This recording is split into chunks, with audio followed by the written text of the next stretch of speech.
Panawagan po sa lahat ng naka-on ang copyright manager. Kaya pala may mga nakaka-copyright sa paggamit po ng mga audio at pagre-remix po nito kasi nga naka-on ang copyright manager. Pero naka-on din ang remix at use audio nyo. Nakakalungkot po at kawawa ang mga content creator po na baguhan at yung mga hindi po nakakaalam na kapag may nagamit pala na remix or audio ng mga ibang creator, lalong-lalo na po yung mga sikat na creator, ay nagkakaroon po kayo ng violation na hindi lang pala doon sa ginawa mismo ng mga video nagkakaroon ng violation, kundi pala hinayaan po nila na naka-open ang paggamit po ng remix at yung paggamit po ng use audio nila.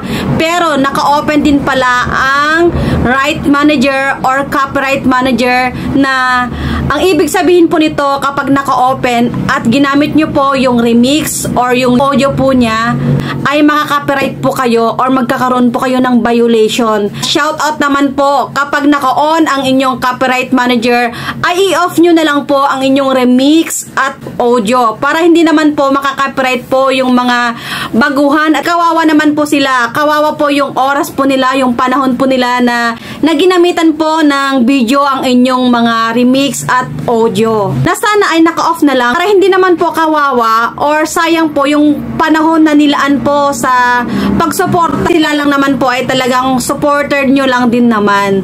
Kaya panawagan po sa mga naka-on ang copyright manager. Kung ayaw nyo pong ipagamit po yung mga remix at audio nyo, paki-off nyo na lang po kasi kawawa po talaga sila.